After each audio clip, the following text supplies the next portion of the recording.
menjelaskan kitab Fathul Qari bil Mujib Syarah Matan Ghayah wa Taqrib yang ditulis oleh Al-Imam Muhammad bin Qasim Al-Ghazi Asy-Syafi'i rahimahullahu ta'ala. Kitab fikih yang membahas fikih ya, sesuai dengan madhab Al-Imam Syafi'i yang ditulis oleh Syekh Muhammad bin Qasim Al-Ghazi 1919 Hijriah. Dan pada majelis yang sebelumnya kita membahas salat Id ya, kita membahas salat Id. Maka di sini musannif rahimahullah taala setelah beliau membahas salat Id, maka beliau membahas salat kusuf atau salat gerhana ya. Oleh karenanya di sini beliau mengatakan Bismillahirrahmanirrahim. Qala al-musannifu rahimahullahu taala wa nafa'ana bi ilmi fid dunya wal akhirah wa dakhalahu fasiya jannatihi wa taghammadahu bi rahmatihi Allahumma amin. Faslun, pasal yang baru ya. Beliau mengatakan wa salatul kusufi lisyamsi wa salatul khusufi lil qamari ya. Beliau mengatakan salat gerhana matahari dan salat gerhana rembulan. Maka perlu kita sampaikan sebagai muqaddimah, termasuk ya salat yang disyariatkan oleh Islam, disampaikan oleh Nabi SAW dan dipraktekkan oleh beliau juga adalah salat gerhana, baik gerhana matahari ataupun gerhana rembulan.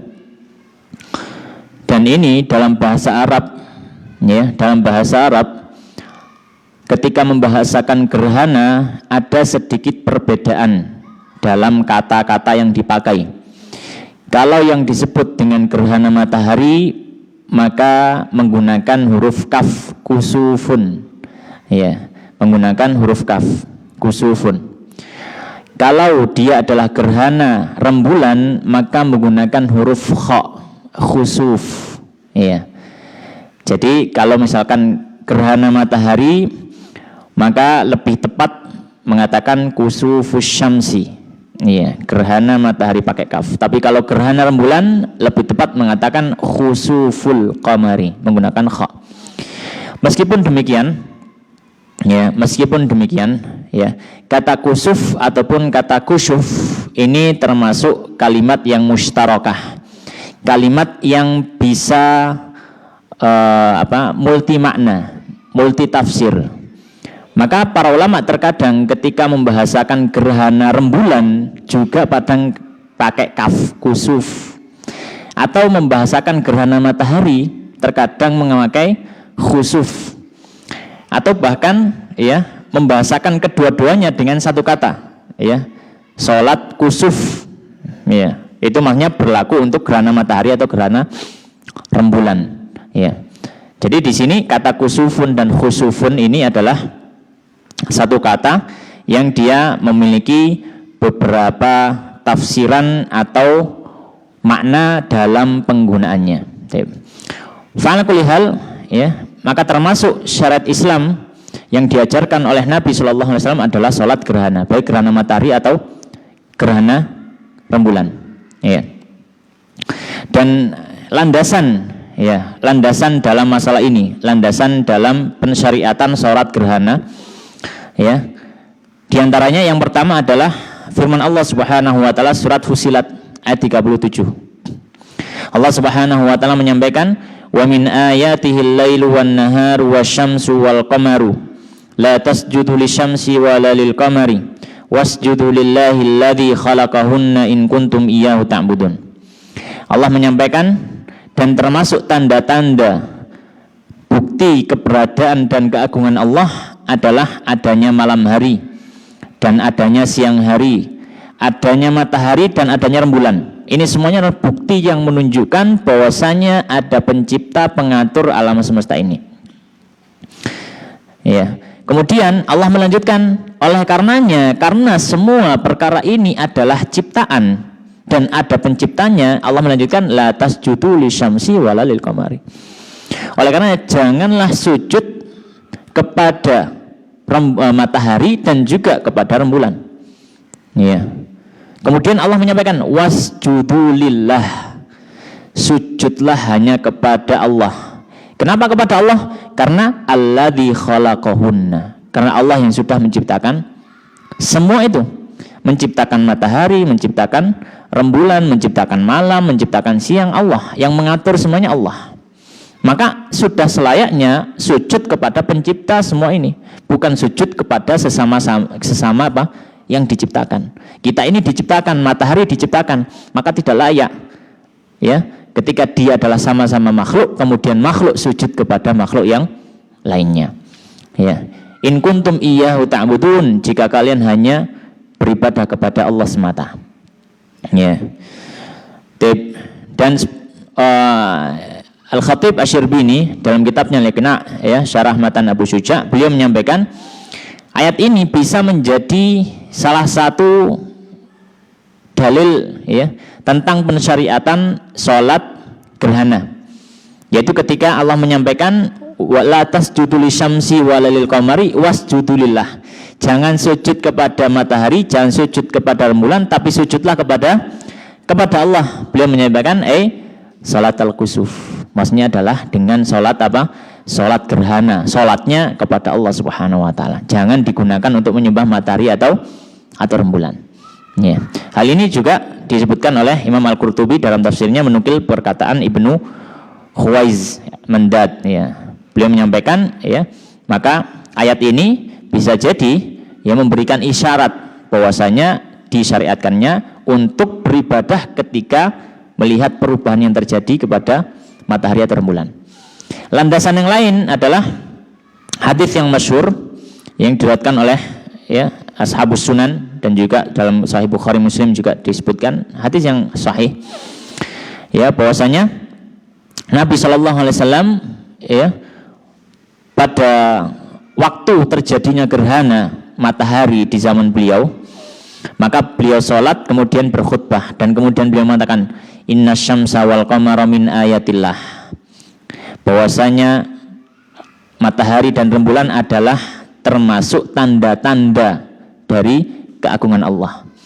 Wa innahuma la yankhasifani li mauti ahadin wala li hayati, dan beliau menyampaikan dan keduanya tidaklah terjadi padanya gerhana karena ada orang mati atau ada orang lahir. Ya. Karena ketika itu kejadiannya yang masyhur bahwasanya ketika terjadi gerhana matahari itu bertepatan ketika putranya Nabi Muhammad yaitu Ibrahim itu meninggal. Ya, itu apa? Meninggal. Ya. Maka termasuk ya keyakinan jahiliyah ketika mengaitkan peristiwa alam yang terjadi terhadap hal yang lain yang di luar syariat. Ya. Menganggap makhluk yang lain itu memiliki kekuatan ya untuk mengendalikan alam. Ya. Maka di sini Nabi SAW mewanti-wanti, ini putra saya meninggal, jangan sampai ada yang berkeyakinan karena putra saya meninggal kemudian terjadi gerhana. Gerhana ini bukan terjadi karena putra saya meninggal. Ya. Ini sudah diwanti-wanti oleh Nabi Sallallahu Alaihi Wasallam. Ya. Kenapa? Karena bisa jadi nanti dampaknya apa? Ketika berkeyakinan semacam itu, maka akan berkeyakinan bahwasanya putranya Nabi memiliki keistimewaan. Kemudian apa? Berarti dia memiliki kemampuan untuk mengendalikan matahari, mengendalikan rembulan dan semacamnya. Orang akan mengagungkan dan seterusnya, bisa jadi nanti akan menyembahnya. Maka Nabi SAW menutup pintu-pintu kesyirikan semacam ini. Ya. Maka Nabi SAW menyampaikan semacam itu.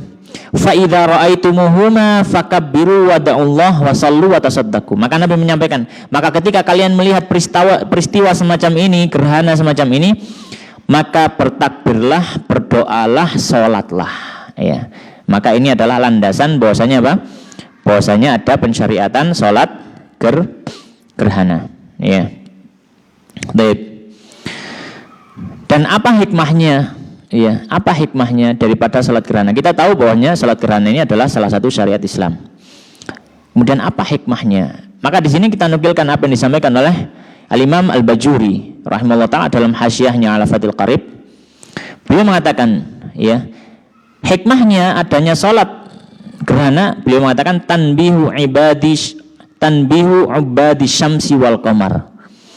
Ya. Atau hikmah hafan, bukan hikmah salat gerhana, tapi hikmah terjadinya gerhana. Kenapa Allah mentakdirkan bahwasanya matahari dan rembulan pada satu waktu akan terjadi gerhana? Apa pelajaran bisa diambil dari gerhana ini? Maka beliau mengatakan tanbihu ubadi syamsi wal qamar. Terjadinya gerhana itu sebagai peringatan bagi para penyembah matahari dan bagi para penyembah bulan. Peringatan atas apa? Ala annahuma musakharani mudhallalan. Bahwasanya keduanya itu adalah diatur dan keduanya itu sesuatu yang tidak memiliki kekuatan secara mutlak, tidak terkalahkan. Tidak memiliki keagungan secara mutlak yang tidak terkalahkan. Buktinya apa? Matahari dengan sinarnya terlihat begitu agung dan luar biasa, begitu hebat dan luar biasa, namun bisa menghilang sinarnya dan terlihat kelemahannya. Demikian juga dengan rembulan. Ya. Rembulan yang terlihat begitu luar biasa dengan sinarnya menyinari bumi ketika gelap gulita, sehingga orang-orang, ya, yang tersesat, ya, akhirnya menyembah. Ya, orang-orang yang tersesat apa? Akhirnya menyembah karena merasa dia memiliki kekuatan. Tapi ternyata apa? Tapi ternyata mereka atau rembulan ini pada waktu-waktu tertentu tidak memiliki daya untuk mempertahankan cahayanya sendiri. Ya, akhirnya dibuat gelap oleh Allah Subhanahu wa taala. Maka kata Imam Al-Bajuri, beliau mengatakan, ya, sedemikian. Walau kana ilahaini, oleh karena beliau mengatakan seandainya dua-duanya ini, matahari ataupun rembulan ini adalah Tuhan sesembahan, ya, la dafa'a an-naqsa an anfusihima. Tentu keduanya sudah bisa menolak apa? Sudah bisa menolak sifat kurang tadi. Karena kehilangan cahaya berarti kekurangan. Ya. Apa? Kekurangan. Ya. Walima, ya, muhya nuruhuma, ya, karena apa? Cahayanya sudah dihilangkan. Tapi fa'ala kulli hal, ya, hikmah yang sangat besar tentang terjadinya gerhana. Ya. Maka terjadinya gerhana ini adalah murni bukti kehebatan Allah Subhanahu wa taala dan tidak ada tandingannya, dan Allah yang mengatur semuanya. Tidak ada hubungannya dengan makhluk yang lain. Dalam artian tidak berarti apa, orang dulu kan ngomong nopo dipangan Betoro Kolo kan gitu ya. Ya, dipangan Betoro Kolo ya. Maka ini keyakinan yang tidak dibenarkan. Ini bukan keyakinan Islam. Ya, bukan keyakinan Islam. Semuanya memang sudah diatur oleh Allah sedemikian rupa dengan satu sistem. Ya, mungkin kalau ditinjau dari ranah sains, dari ranah ilmu alam, itu ada alasannya, ya. Tapi di situ mau nggak, meskipun ada alasannya, tetap alasan ini pasti ada yang menggerakkan, ya. Dan pasti yang menggerakkan ya tidak lain sesuatu yang di atas alam semesta itu semua, yaitu Allah Subhanahu wa taala. Ta'ala kulli hal, ya. Maka di sini beliau akan membahas beberapa pembahasan tentang masalah salat kusuf, ya. Yang pertama, beliau akan membahas tentang hukum salat gerhana, ya. Maka beliau mengatakan di sini, ya, wa salatul kusufi lisyamsi wa salatul khusufi lil qamari kullun minhuma sunnatun. Beliau mengatakan salat gerhana, baik gerhana matahari ataupun gerhana rembulan, hukumnya adalah sunnah muakkadatun yang ditekankan. Ya, hukumnya adalah sunnah muakkadah, sunnah yang ditekankan. Maka salat gerhana ini bukan wajib. Salat gerhana bukan wajib. Tapi apa? Dia sunnah. Alasannya apa sunnah? Alasannya karena Nabi Shallallahu Alaihi Wasallam memerintahkan. Dalam hadis disebutkan fa idza ra'aitumuhuma fakabbiru wad'allah wasallu. Nabi merintahkan, jika kalian melihat gerhana, maka bertakbirlah, berdoalah, dan salatlah. Ya. Maka Maka dari sini para ulama menyatakan, para fuqaha menyatakan hukumnya sunnah. Nah, kenapa kok ditambahi muakkadah? Kenapa kok ditambahi sunnah yang ditekankan? Kenapa ada penekanan ini? Para fuqaha menyatakan adanya penekanan ini karena Nabi SAW tidak pernah meninggalkan sholat gerhana selama hidupnya. Ketika ada gerhana, Nabi pasti sholat gerhana, baik itu gerhana matahari ataupun gerhana rembulan. Ya. Yang disilakan oleh para fuqaha, alasannya dia ditambah muakkadah limuadzabati Rasulillah, karena senantiasa Nabi SAW melakukan sholat gerhana ini ketika ada gerhana. Oleh karena dia menjadi ditekankan. Ya. Baik. Kemudian ada tambahan. Kemudian beliau mengatakan, dan sholat gerhana ini namanya sholat gerhana, maka dia adalah sholat karena sebab tertentu. Ya, karena sebab tertentu. Ya. Karena sholat sunnah, ya, sholat sunnah ketika dilihat dari hubungannya dengan hal lain, maka terbagi menjadi dua. Ada sholat sunnah itu disunnahkan dengan waktu tertentu, Ada sholat yang disunahkan karena sebab tertentu. Ada sholat yang disunahkan karena waktu tertentu. Contohnya apa? Ya, misalkan sholat sunnah qobliyah ba'diyah. Itu ditentukan dan waktunya terbatas. Ya, sebelum sholat fardu, setelah sholat fardu. Ya, dan waktunya terbatas sampai habisnya waktu sholat itu. Ya, dan kalau sholat qobliyah maka habis ketika sudah masuk sholat fardunya. Ya, ini sholat sunnah yang terbatas waktu. Sholat sunnah yang terbatas waktu. Ya, contoh yang lain misalkan sholat id. Maka sholat id ini sholat sunnah yang dia ada batas waktu tertentu, bukan ditimbulkan karena sebab, tapi dia sholat sunnah disunahkan pada waktu tertentu dan terbatas. Yaitu kapan? Yaitu sejak terbitnya matahari sampai waktu zawal, ya, sampai waktu zuhur. Maka ada batas waktu tertentu, ya. Nah, yang kedua ada sholat yang dia itu bukan memiliki waktu tertentu, tapi lebih kepada punya sebab tertentu. Ketika muncul sebab ada sunnah sholat. Ketika muncul sebab ada sunnah sholat. Ya. Dan ketika tidak ada sebab, tidak ada kesunahan sholat. Ya. Contohnya misalkan adalah sholat sunnah tahiyatul masjid. Maka ini bukan disebut sholat sunnah karena waktu tertentu, tidak. Tapi karena ada sebab tertentu. Apa? Masuk masjid. Demikian pula di antara sholat sunnah karena sebab tertentu adalah sholat sunnah gerhana. Maka sholat sunnah gerhana para ulama mengatakan dia adalah sholat sunnah karena sebab tertentu. Apa itu? Adanya gerhana.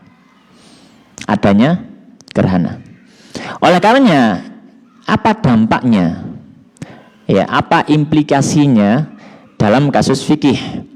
Para fuqaha menyatakan, kalau sholat sunnah dengan batas waktu tertentu, ketika habis waktunya, ya, maka masih diperbolehkan untuk diqadha.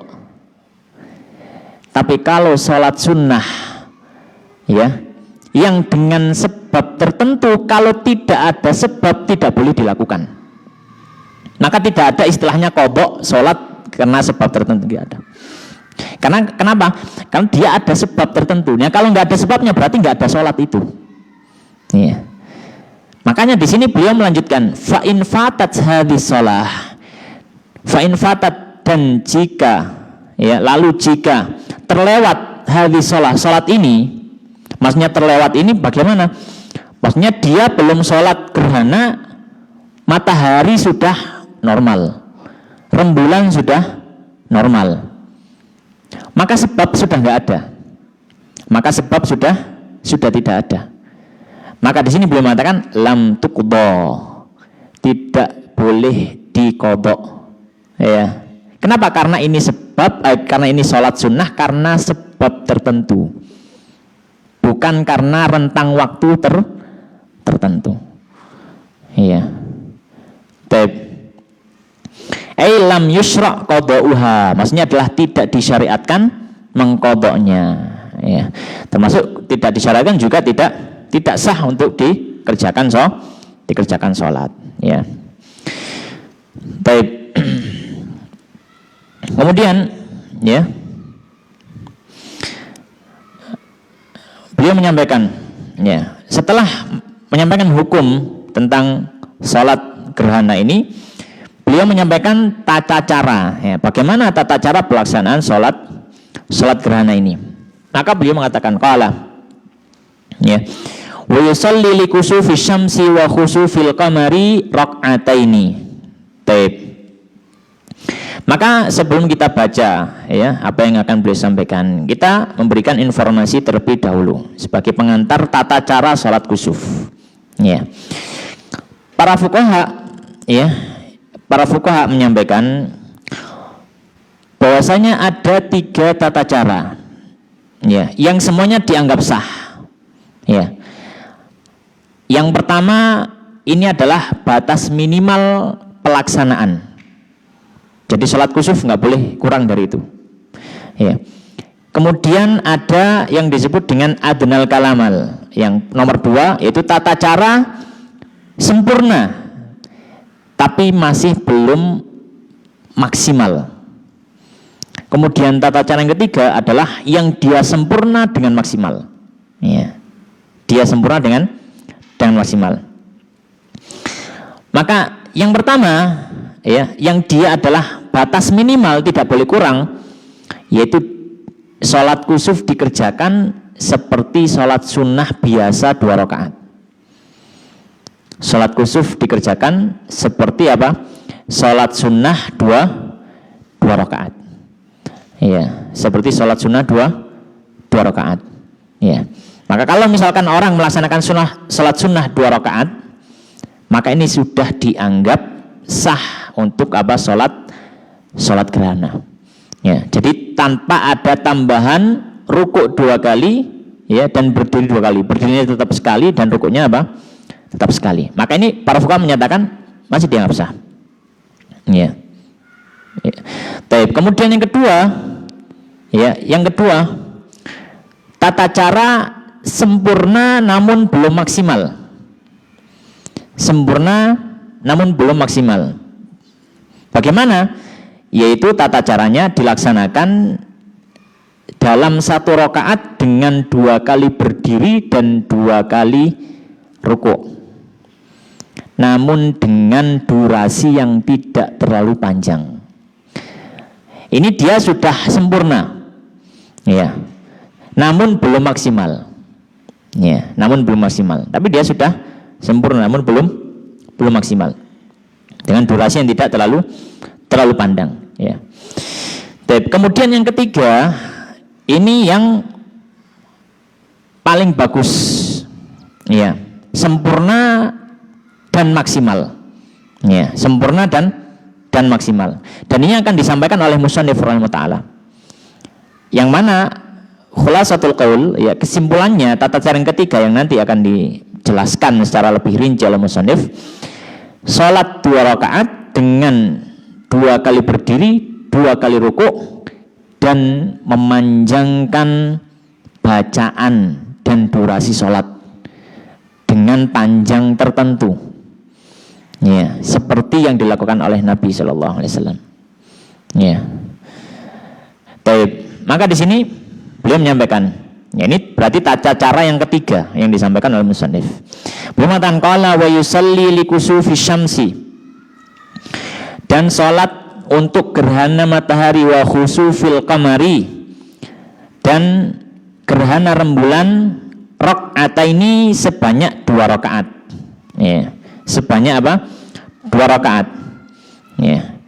Urutannya bagaimana cara melaksanakannya? Yang pertama, yuhrimu biniyati salatil kusuf. Ya. Yang pertama kali dilakukan, dia takbiratul ihram. Seperti apa? Seperti sholat biasa, takbiratul ihram.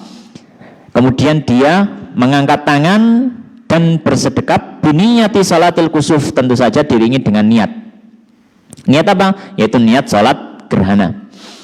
Ya, karena Nabi SAW menyampaikan innamal a'malu binniyat. Ya, innamal a'malu binniyat. Baik. Kemudian yang kedua, setelah takbiratul ihram, kemudian dia bersedekap, ya. Setelah itu apa yang dilakukan? Tsumma ba'da, ya, al-iftitahi wa ta'awudhi yaqra'ul Fatihah. Ya. Kemudian setelah iftitah dan membaca ta'awud, dia membaca surat Al-Fatihah. Jadi di sini maksudnya adalah setelah itu yang kedua membaca doa iftitah. Ya. Yang kedua setelah takbiratul ihram disertai dengan niat dalam hati, kemudian apa? Dia membaca doa iftitah yang kedua. Ya. Alasannya apa? Ya dikiaskan kepada salat-salat yang lain. Yang ketiga wa ta'awudhi dan ta'awud. Ya.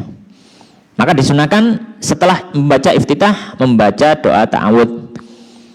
Kenapa? Karena setelah itu dia akan membaca Al-Qur'an, yaitu surat Al-Fatihah. Dan disunahkan Allah menyampaikan fa idza qara'tal Qur'an fasta'idz billahi minasyaitonir rajim. Jika kamu hendak membaca Al-Qur'an, maka hendaknya berlindung dari setan yang terkutuk, membaca ta'awud. Kemudian yang keempat, setelah ta'awud yaqra'ul Fatihah, membaca surat Al-Fatihah. Ya, membaca surat Al-Fatihah. Ya, karena riwayat yang masyhur, ya, bahwasanya la salata liman lam yaqra' bi ummil Qur'an, tidak ada salat bagi orang yang tidak membaca apa? Al-Fatihah. Ya. Kemudian di sini beliau langsung mengatakan wayarka dan ruku. Ya, beliau meloncati sebenarnya. Ada tata cara yang tidak disebutkan oleh musannif di sini. Apa itu membaca surat setelah Al-Fatihah? Maka yang kelima adalah membaca surat Al-Baqarah. Ya, membaca surat apa?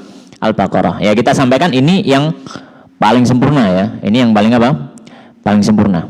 Ya, membaca surat Al-Baqarah. Ya. Dan bagi salat gerhananya membaca Al-Baqarah. Mboten nggih? Ya.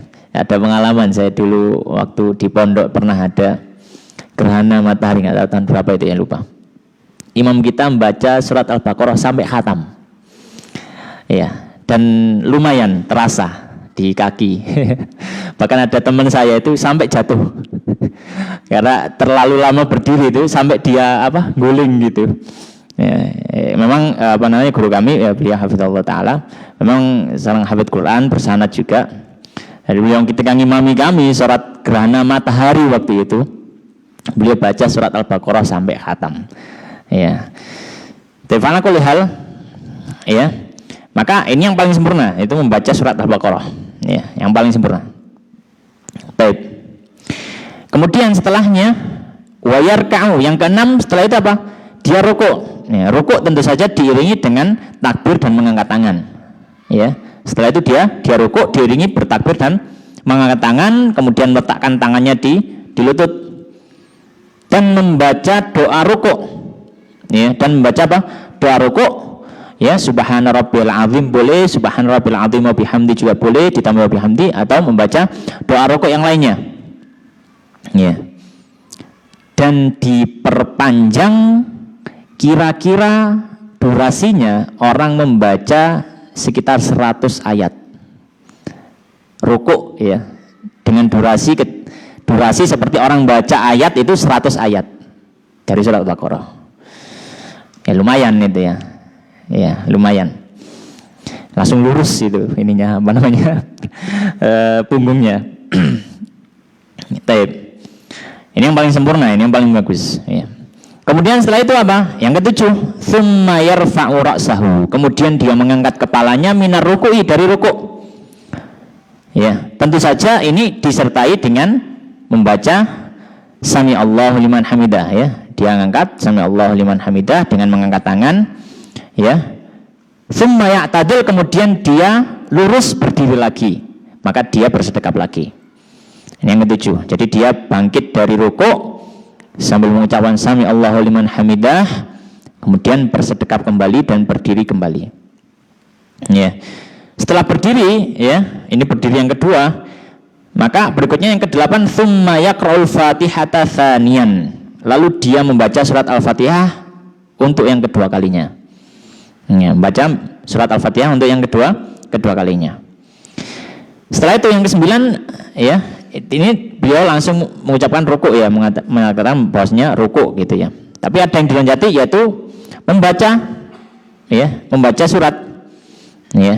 Apa surat yang kedua yang dibaca di berdiri yang kedua? Para ulama mengatakan yang paling sempurna, ini bagus sekali. Untuk yang kedua dia membaca surat Ali Imran. Ya, baca apa? Surat Ali Imran. Dari berdiri pertama membaca Al-Baqarah, berdiri kedua membaca Ali Imran. Ini lumayan ya, olahraga. Dan para ulama ya kalau misalkan tidak mampu ya mungkin membaca sekitar ya 200-an ayat. Ya, sekitar apa? 200-an ayat kalau tidak mampu. Ya. Kemudian setelah itu, ini yang ke-9 ya, jadi membaca surat setelah Al-Fatihah. Yang ke-10 berikutnya adalah kemudian rukuk. Beliau mengatakan tsumma yarka'u tsaniyan, kemudian rukuk kembali untuk yang kedua kali. Ya. Akhaffu, tapi ini kata beliau akhaffu, yang lebih ringan minalladzi qablahu, dari rukuk yang sebelumnya. Maka untuk rukuk yang kedua maka diperkirakan dia rukuk ya. Kalau tadi rukuk pertama itu seukuran durasinya orang membaca 100 ayat, kalau rukuk kedua mungkin 80-an ayat. Ya, 80-an ayat ya. Kemudian setelah rukuk ya, dia mengulang-ulang bacaannya ya, mengulang-ulang apa? Bacaan zikir rukuk ya, subhanarabbil azim seperti itu ya. Kemudian yang ke-11 setelahnya tsumma ya'tadilu tsaniyan, kemudian i'tidal, yaitu bangkit dari rukuk untuk yang kedua kali. Ya, seperti sebelumnya dengan ucapan sami Allahu liman hamidah ya. Kemudian membaca doa i'tidal. Ya, kemudian apa, membaca doa i'tidal. Kemudian ya, yang berikutnya yang ke-12 beliau mengatakan tsumma yasjudu as-sajdataini. Ya, as-sajdataini. Kemudian dia sujud ya sebanyak 2 kali sujud. Dia sujud sebanyak 2 kali sujud. Ya, sujud yang pertama ya, sujud yang pertama membaca ya durasinya ya sekitar orang membaca 100 ayat. Ya, sama seperti rukuknya, sujud yang pertama. Sujud yang kedua agak diperingan, ya mungkin sekitar 80-an ayat. Diperingan. Ya. Adapun duduk di antara 2 sujud, maka tidak perlu diperlama, ya. Ya, jadi yang diperlama adalah di berdiri, rukuk dan juga sujud. Ini yang diperlama, ya. Kemudian dia mengatakan bitumakninatin fil kulli, dengan tumakninah di semua amaliyah yang sudah kita sebutkan, ya, dengan tumakninah di semua amaliyah yang kita sebutkan. Kemudian beliau mengatakan tsumma yusalli rak'atan tsaniyatan. Ya, kemudian setelah dia selesai sujud 2 kali, maka dia bangkit untuk melaksanakan rakaat kedua. Biqiyamaini wa qira'ataini, dengan 2 kali berdiri dan 2 kali membaca Al-Qur'an. Sama seperti apa? Di rakaat pertama. Ya, di rakaat pertama. Ya. Namun di sini para ulama kalau di rakaat kedua ya, surat yang dibaca di bacaan yang pertama di rakaat kedua maka bisa membaca surat An-Nisa ya, setelah Imran ya, baca surat An-Nisa. Ya.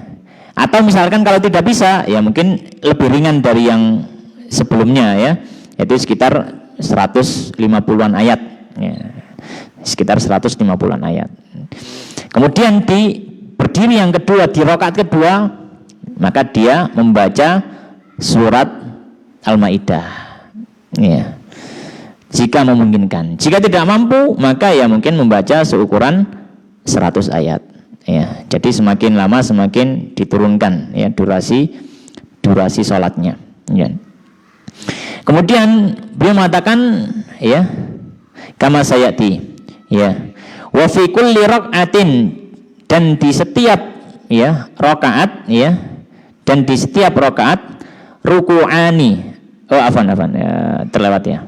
Biqiyama ini wa qira'at ini wa ruku'aini, dan 2 kali rukuk. Ya, sama seperti rakaat pertama dengan 2 kali rukuk. Nah, rukuknya juga agak dikurangi durasinya. Ya, maka kalau rukuk di rakaat kedua, mungkin untuk rukuk pertamanya, ya kalau tadi 80 ya, terakhir 80, sekitar 80 ayat, maka rukuk kedua, rukuk di rakaat kedua yang pertama, ya mungkin ya sekitar 70-an ayat, ya. Rukuk kedua di rakaat kedua, ya mungkin sekitar 50-an ya ayat. Ya, jadi semakin diturunkan durasinya. Wa'tidalaini, dan 2 kali i'tidal. Ya, sama seperti rakaat pertama. Wasujudaini, dan 2 kali sujud. Dan durasinya juga sama seperti rukuknya, yaitu sujud pertama di rakaat kedua ini sekitar bacaan 70 ayat. Kemudian sujud kedua itu sekitar bacaan berapa? Sekitar 50-an ayat. Nah, ini yang paling sempurna. Ya. Yang paling sempurna. Baik. Sebagaimana Nabi Shallallahu Alaihi Wasallam, ya, beliau itu sholat gerhana, ya, beliau sholat ketika salam itu sudah nggak ada gerhana, saking lamanya, ya, saking apa? Saking lamanya beliau apa? Sholat tersebut, ya. Baik. Kemudian beliau mengatakan qala wa fi kulli rak'atin ruku'an, ya, dan di setiap rakaat adalah 2 kali rukuk, yutilut tasbiha, dia perpanjang durasi tasbihnya, fihima, di 2 rukuk tadi, ya. Tunas sujudnya. Kemudian Imam Abu Syuja, dalam matan Abu Syuja beliau menyampaikan seperti ini, ya, karena ini kan Fathul Qorib itu kan syarahnya penjelasan dari kitab Abu Syuja atau takrib. Penulis kitab takrib atau matan Abu Syuja menyampaikan kalau untuk sholat gerhana yang dipanjangkan hanya rukuk sama berdirinya saja. Kalau sujud tidak perlu dipanjangkan. Itu kata Imam Abu Syuja. Dan ini pendapat, ya, salah satu pendapat dalam mazhab Syafi'i. Tapi pendapat resminya mazhab Syafi'i mengatakan yang dipanjangkan 3, berdiri, rukuk, dan sujud. Kenapa? Karena dalam hadis dijelaskan, ya, bahwasanya Nabi Islam memperpanjang berdiri, rukuk, dan sujudnya juga beliau panjangkan, ya, dan sujudnya juga beliau apa? Beliau panjangkan. Baik. Maka di sini beliau mengatakan dengan 2 kali rukuk memperpanjang tasbih tanpa sujud, fala yutawwiluhu, maka tidak perlu dipanjangkan. Ini menurut Imam Abu Syuja, ya. Tapi yang pendapat resminya mazhab Syafi'i, beliau koreksi, ya, benar suatu kali beliau koreksi, wa hadza ahadul wajhaini, dan ini salah satu pendapat dalam mazhab Syafi'i. Lakin as-sahihu annahu yutawwiluhu nahwar ruku'il ladzi qablahu, dan pendapat yang benar dalam hal ini, maka apa? Maka sujud juga diperpanjang sebagaimana rukuk juga diperpanjang, ya. Sujud diperpanjang dan rukuk seperti mana rukuk diperpanjang. Baik. Nah, ini yang paling bagus, ya. Jadi membaca dengan memperpanjang seperti yang sudah kita sebutkan tadi, ya. Dan kenapa kok pendapat ini menjadi pendapat resminya mazhab Syafi'i? Karena memang secara jelas hadisnya menyampaikan bahwasanya, ya, diperpanjang juga apa? Sujudnya, ya. Diperpanjang juga apa? Sujudnya, ya. Jadi di sini pendapat resmi mazhab Syafi'i menyesuaikan dengan riwayat yang ada dalam masalah memperpanjang apa? Sujud. Baik. Kemudian para fuqaha membahas satu masalah yang berhubungan dengan masalah ini. Ya, apa masalahnya? Ketika imam memanjangkan sholat gerhana, para fuqaha menyampaikan, apakah dipersyaratkan makmumnya harus ridho?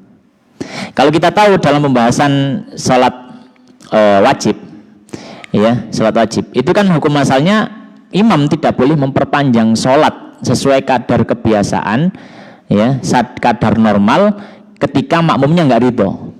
Nah, kalau sholat gerhana semacam ini boleh nggak imam perpanjang gitu kan? Ya, Allahu Akbar, buka habis Al-Fatihah tiba-tiba alif lam mim dzalikal kitabul la raiba fihi, itu waduh alamat ini, ya, boleh nggak itu tanpa obrolan atau tidak peduli makmumnya ridho atau enggak? Para ulama menyampaikan kalau untuk sholat gerhana imam boleh memperlama meskipun makmumnya enggak ridho, meskipun makmumnya nggak ridho. Oh, kenapa? Bukankah dikiaskan kepada sholat wajib? Ya, mereka mengatakan ini tidak dikiaskan kepada sholat wajib. Kenapa? Karena sholat gerhana ini sangat jarang terjadi. Sangat jarang terjadi. Iya. Ini mungkin terjadi apalagi gerhana matahari.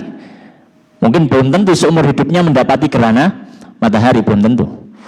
Ya, jadi suatu hal yang sangat jarang terjadi.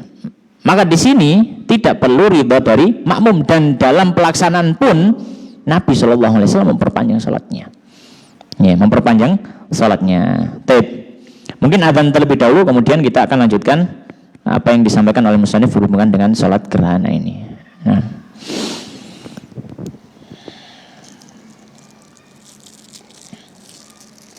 Allahu Akbar, Allahu Akbar.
Kemudian pembahasan berikutnya beliau menyampaikan tentang masalah khutbah sholat gerhana. Ya, khutbah sholat gerhana. Ya. Maka beliau mengatakan qala al-musannifu rahimallahu taala wa nafa'ana bil fid dunya wal akhirah wa yakhtubul imamu ba'dahuma ay salatil kusufi wal khusufi khutbataini.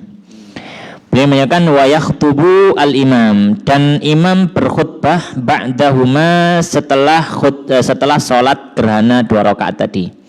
Ya, salatil kusuf wal khusuf, baik gerhana matahari atau rembulan. Ya.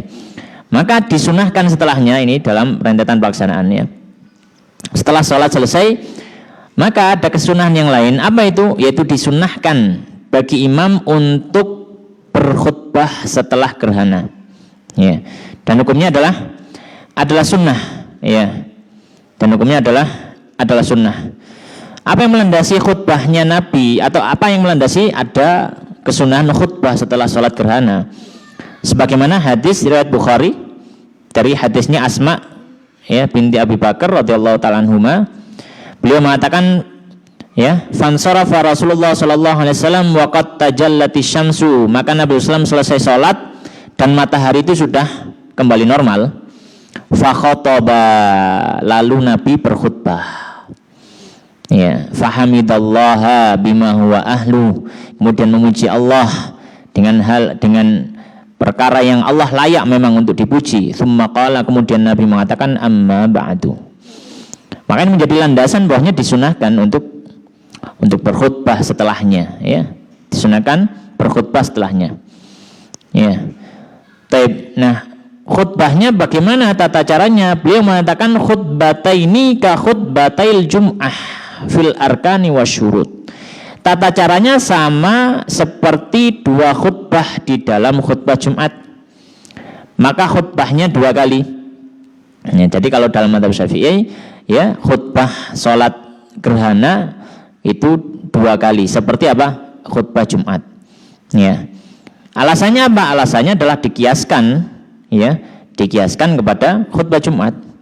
Ya. Karena sama-sama salat yang dianjurkan, sama-sama sholat yang disyariatkan dilaksanakan berjamaah dan kemudian ada khutbahnya di situ, ya. Atau lebih tepatnya para ulama ya menyampaikan, ya, kalau di sini beliau mengatakan seperti khutbah Jumat, yaitu lebih tepatnya dikiaskan kepada khutbah Id sebenarnya, lebih tepatnya dikiaskan kepada khutbah Id. Karena kalau khutbah Jumat kan khutbah dulu baru sholat, ya. Tapi kalau apa? Kalau sholat gerhana, ya, maka sholat dulu baru apa?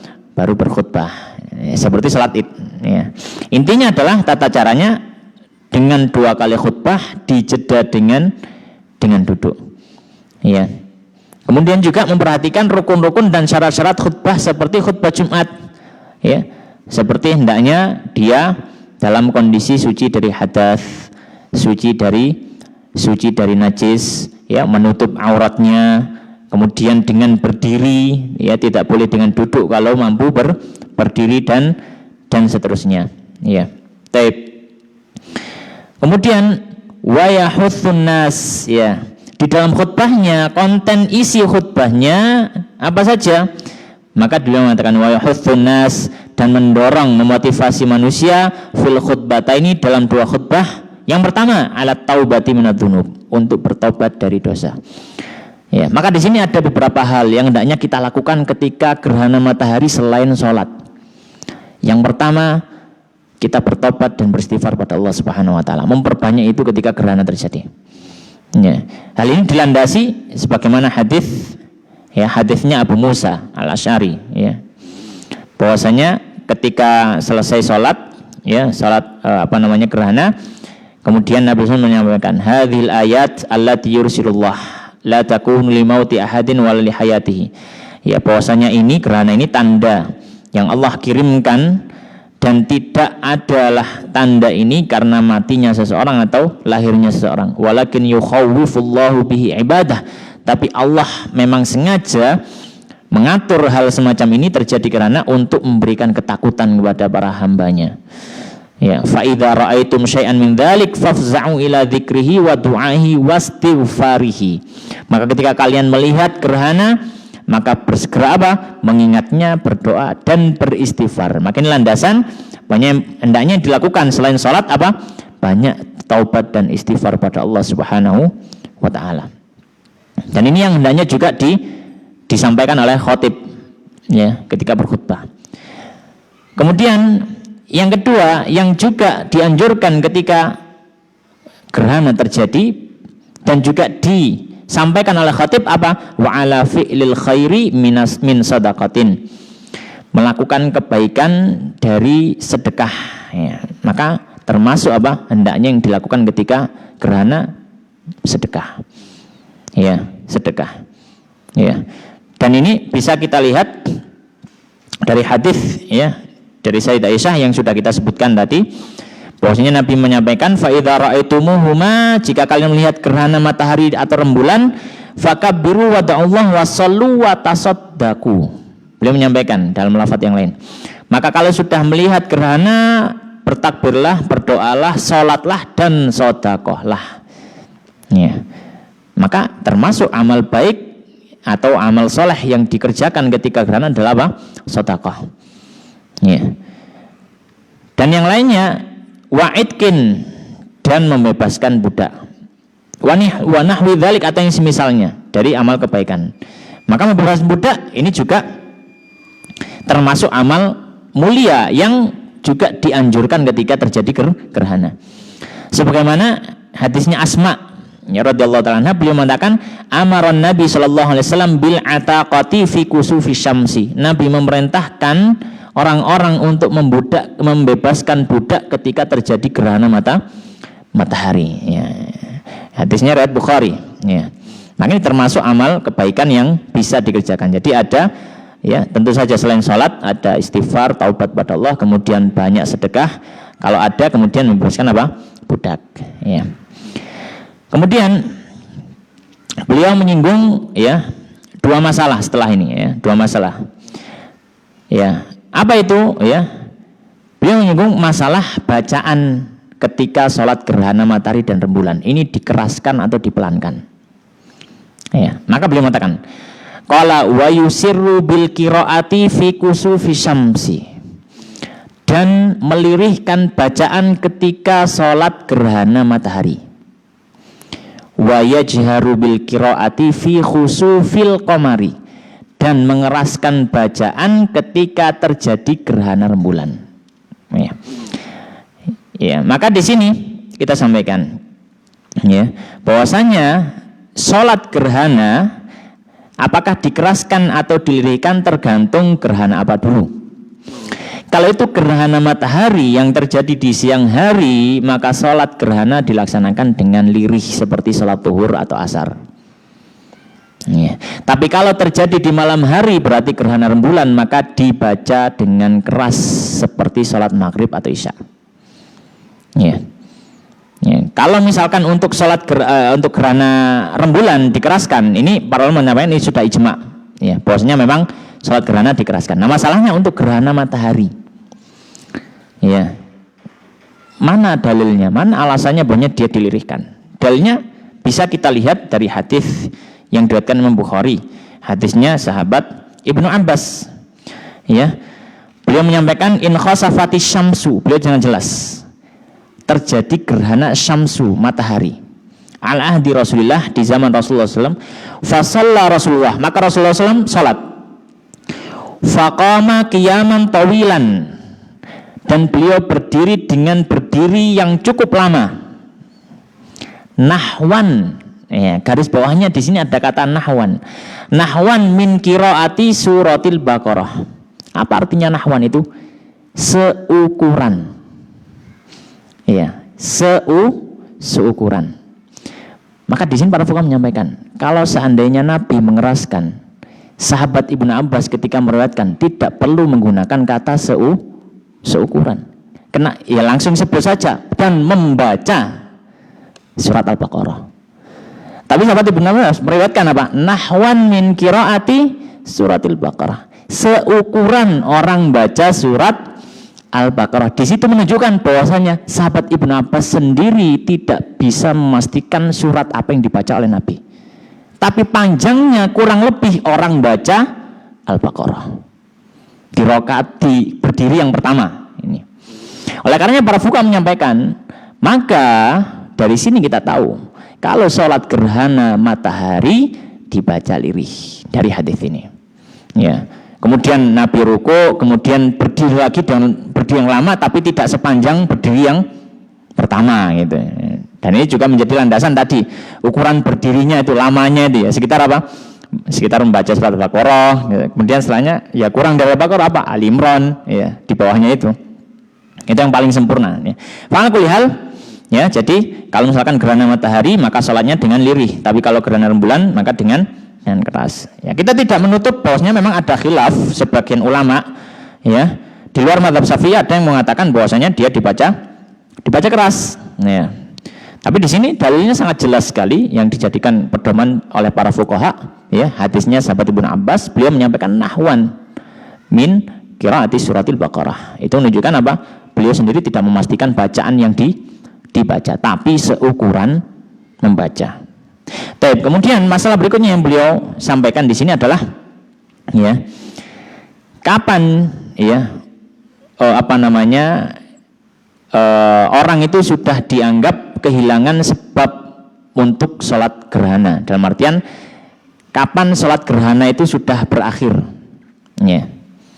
Ya, maka beliau mengatakan watafutu sholatu kusufis syamsi bil injila lil munkasifi wa bi gurubiha kasifatan. Beliau mengatakan dan sudah terlewat ya waktu untuk sholat gerhana.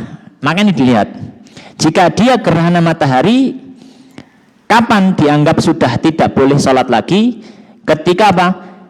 Ketika matahari sudah kembali normal secara sempurna, ya, atau ketika matahari tenggelam.